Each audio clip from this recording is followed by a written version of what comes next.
Hi everyone, my name's Will. Sometimes I could be quite loud, so if I'm being too loud, tell me to shut up. Am I being too loud? Okay. So this was introduced as a performative text. I'm not quite sure what this is. It's like part essay, part menu, part recipe. Let's see what it is. Okay. Aperitivo, Death in Venice. To make a Death in Venice, you first need to make grapefruit bitters. In a glass jar, mix the peel from 1 lemon and 1 grapefruit with 350 ml of 100 proof vodka. Shake and leave to steep overnight. Then add your botanicals: ginger, juniper berries, lavender blossom, sage leaf, coriander seeds, cardamom pods, cinnamon, and allspice all work well. Gentian root is essential. This is what gives bitters its distinct flavor and medicinal quality. Shake again and leave to steep for 2 weeks out of direct light. Strain and filter before adding simple sugar syrup. Let rest for 1 day before using. Store at room temperature. This will last for up to 1 year. So to make a Death in Venice, you pour a glass of Prosecco and serve with 1 or 2 drops of the grapefruit bitters and a twist of grapefruit peel. Drink, preferably outside. A campo will do, but ideally on a beach on Lido. On entering Venice, the anticipation of what lies ahead is tempered by the trudging Vaporetto journey from the airport. When I arrived in July, the drooping sun set the lagoon ablaze, an Aperol orange. It was hot, all the windows on the Vaporetto were closed. The air was so close I could feel the moisture fill my lungs. Where the long journey was killing my excitement, it was doing nothing for a little girl sitting beside me. She was speaking Spanish, her face pressed up against the window, recalling everything she saw as it went by. As I looked out the window, all I saw from the water-stained perspex were what looked like arms reaching from the water, but were in fact barco, the logs used to delineate the path of the boats into Venice. I was asked to go to Venice as part of a fellowship with the British Council. Part of the deal for that fellowship is that you spend half the month stewarding the British Pavilion, and the other half you can do research on whatever you want. And I wanted to think about queerness in terms of Venice, because that's what my research interest is, thinking about queerness in terms of curation, specifically what the difference is between a curation of queerness and a queer approach to curating. And so I tried to wrap my brains for a way to kind of enter Venice, my entrance into it. And I found Death in Venice by Thomas Mann, written in 1911. If you haven't read the book, the plot is an old man called Aschenbach, who's an old artist, goes to Venice, falls in love with a young boy, eats some strawberries, gets cholera, and dies. Obviously, other things happen along the way. But for me, it was an interesting way to think about queerness, not just because of the central relationship, if you want to call it that, but also how it kind of measures up these two urges, the Apollonian kind of measured Aschenbach and the Dionysian excessive Aschenbach he becomes when he goes to Venice. I was also interested in the kind of queer turns that he goes through, these almost hallucinatory episodes that always seem to happen on journeys. He always sees a man with red hair. Anyway, as I was on the Vaporetto, I remembered what Mann had said about the solitary traveler. A solitary, unused to speaking of what he sees and feels, has mental experiences which are at once more intense and less articulate than those of a gregarious man. They are sluggish, yet more wayward, and never without a melancholy tinge. Sights and impressions, which others brush aside with a glance, a light comment, a smile, occupy him more than their due. They sink silently. They take on meaning. They become experience, emotion, and adventure. Solitude gives birth, becomes experience. Solitude gives birth to the original in us, to beauty unfamiliar and perilous, to poetry. But also it gives birth to the opposite, to the perverse, the illicit, the absurd.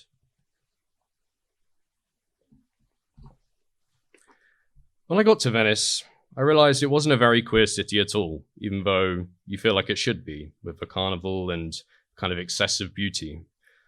But what is unavoidable when you get there is just how unsustainable it is. The huge crowds, the massive cruise ships, and it made not thinking about ecology and the environment almost impossible. And so I decided to think about it in terms of a queer ecology.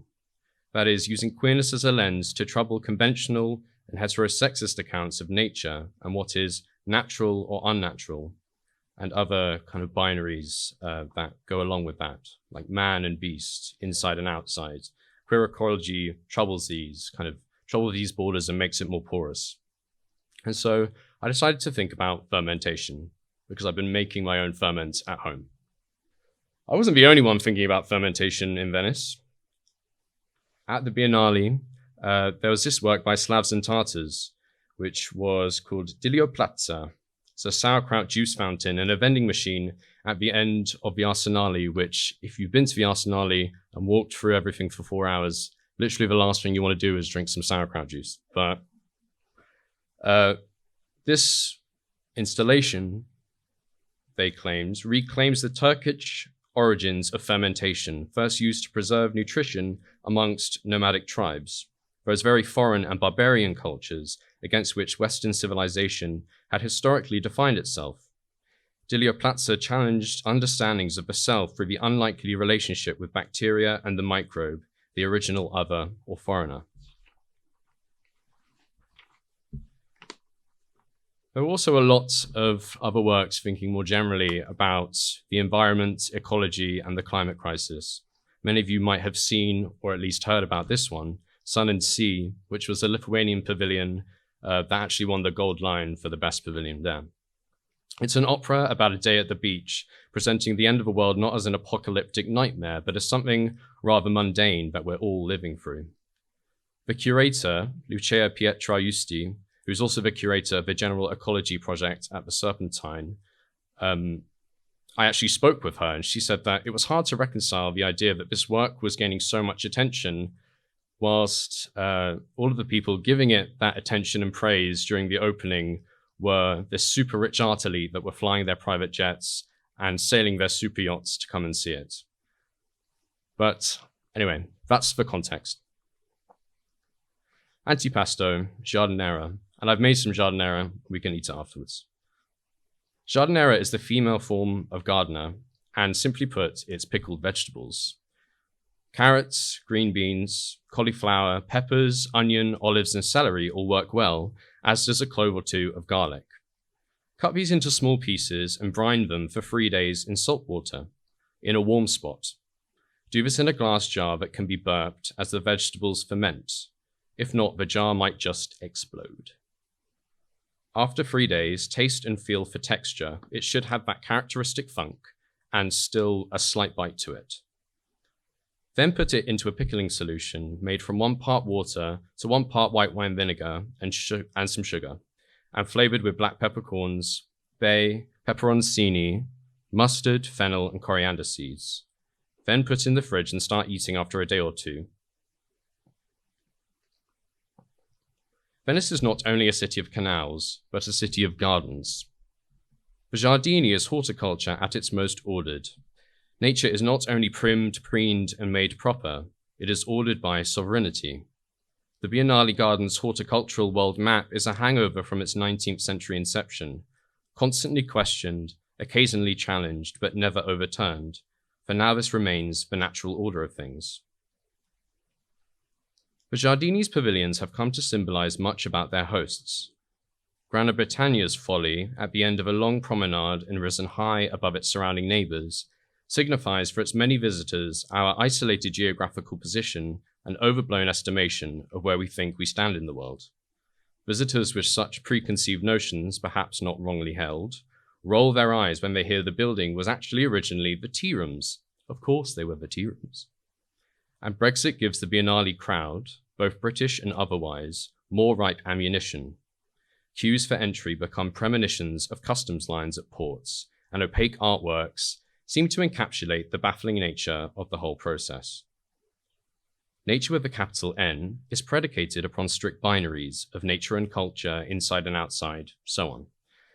So what happens when nature comes inside and enters the pavilion? Spiders perch high above visitors, getting the best view in the house. Hornets skip the line, only to leave after a quick dash around room 1. And woodlice scuttle towards sculptures, considering their spatiality before disappearing into their crevices. The only way to really see a sculpture is to burrow inside it and feast. The answer to what happens to these poor buggers is they're exterminated. At best, they are picked up and thrown outside towards France or Germany. At their worst, they are squashed onto white walls, their white guts whited out, the white cube held intact, white, white, white. Pheromone-laced traps are laid out for them at night by the Bug Street Boys. The line between culture and nature, inside and outside, are kept momentarily intact. There are other types of garden too. The Garden of Eden does exist, on Giudecca. The Eden in Giudecca does not take its title from its biblical namesake, but after Frederick Eden, an Englishman who bought the land in 1880.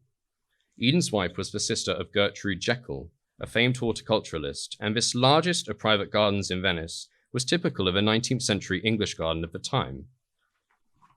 It was once home to a range of flora and fauna, but Eden's great love were roses, and in his personal paradise, Eden planted all manner of them in a labyrinth of pergolas. The Garden of Eden has changed hands many times since its genesis. At one stage, it was even owned by the daughter of the King of Yugoslavia, and its high-profile owners have always attracted VIP visitors.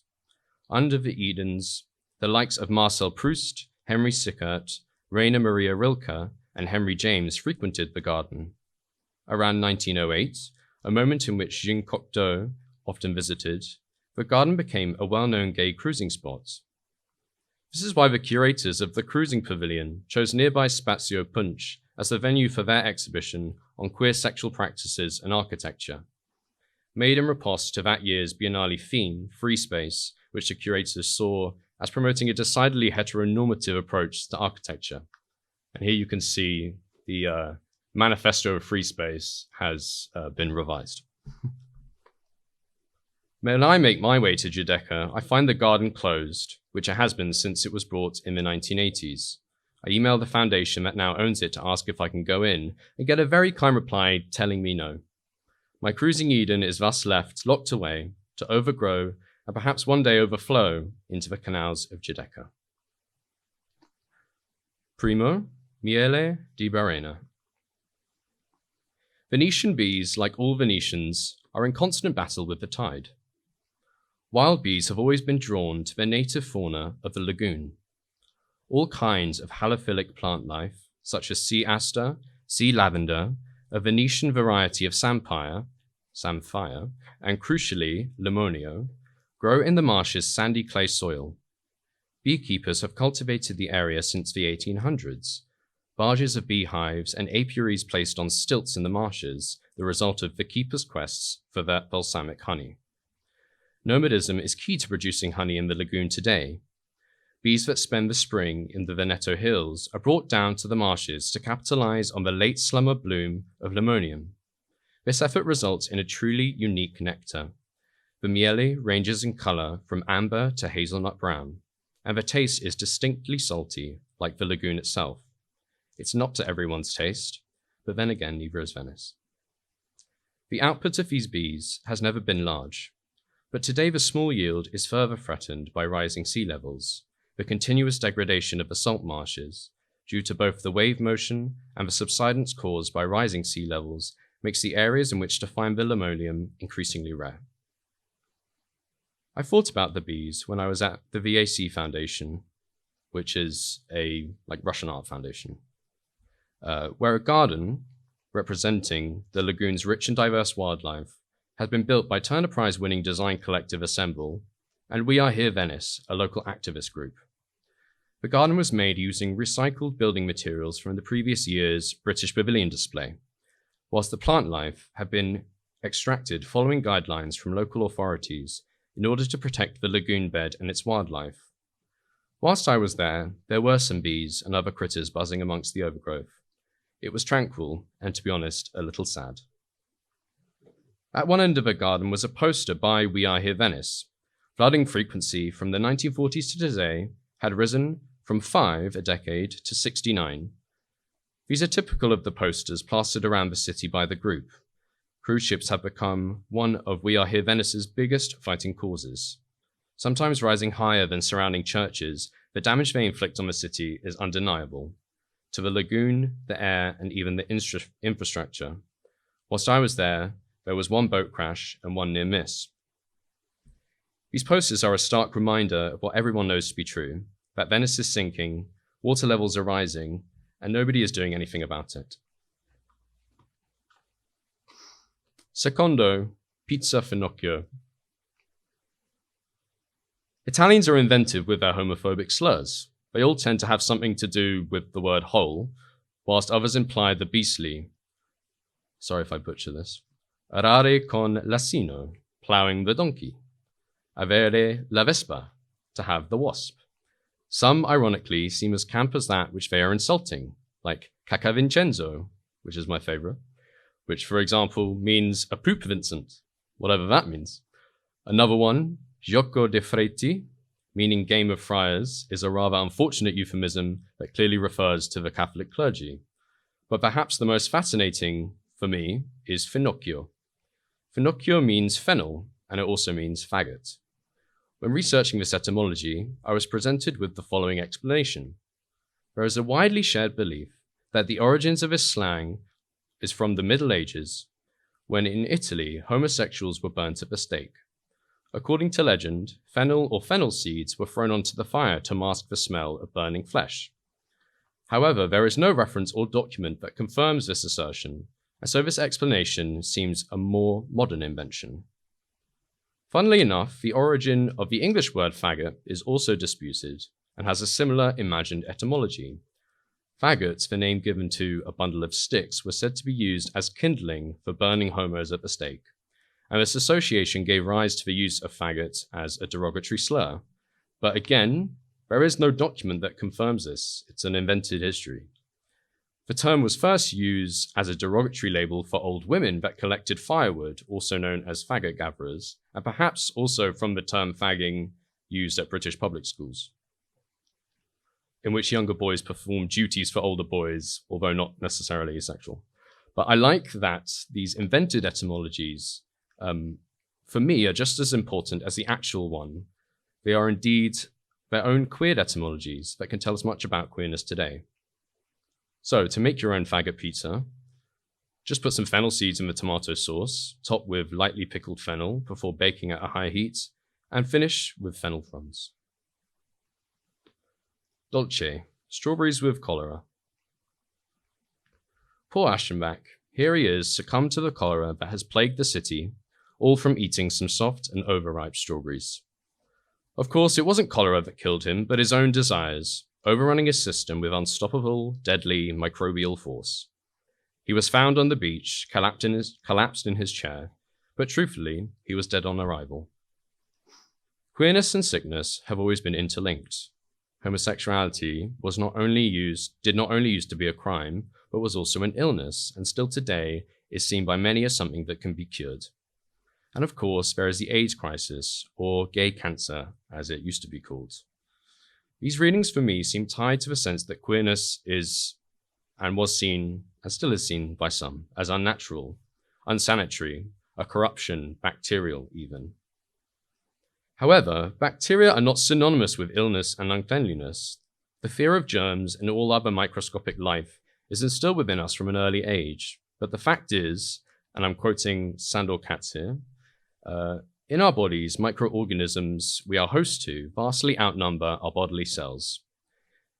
They are present in mind-boggling numbers, comprising elaborate communities that vary according to each ecological niche.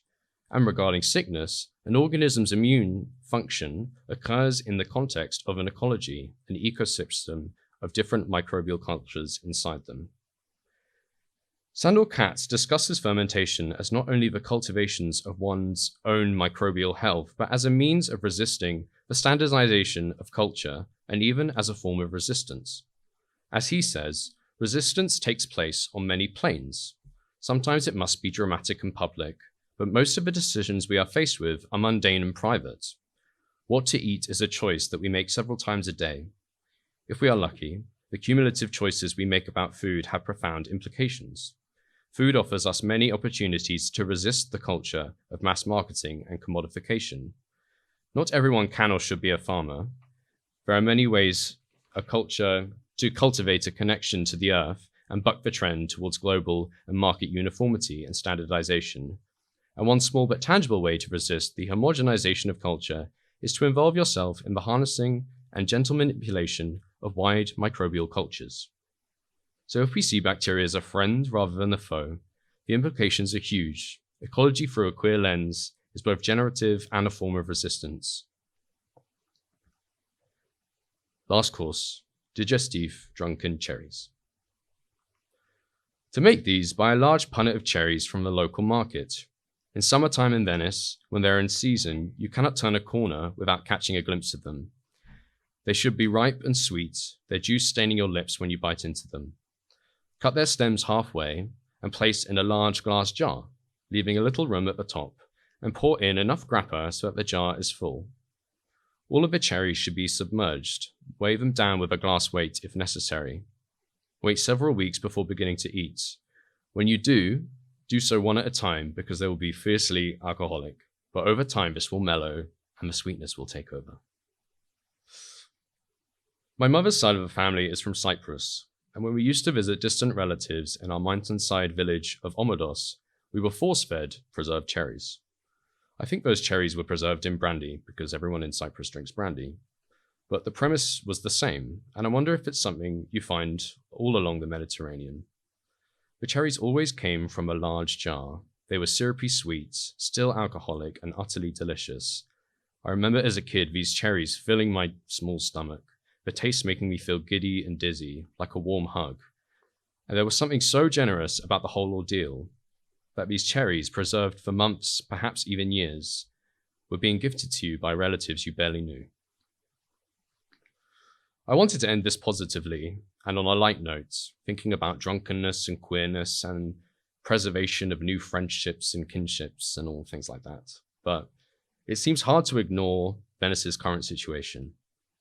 This image is taken from the Venice Council meeting room, where earlier this month a decision was made to reject a number of measures to combat climate change, and then immediately following the meeting, the council's chambers flooded for the first time in its history. These floods affected 85% of the city and were its worst in half a century. The floods do coincide with the seasonal high tide known as Acqua Alta, but their severity is undeniably an effect of climate change. It's also closed many of the Venice biennial pavilions early, even though they're meant to close this weekend.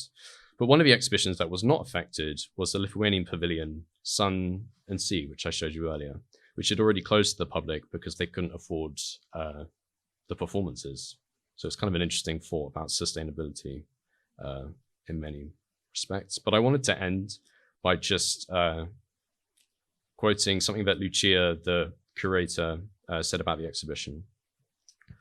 We see the effects of climate change far away from where we are, and we turn away. The same effects get closer, and we call them events, expecting everything to return to normal sometime soon. This is just another way of turning away from the unfathomable at our doorstep. Thank you.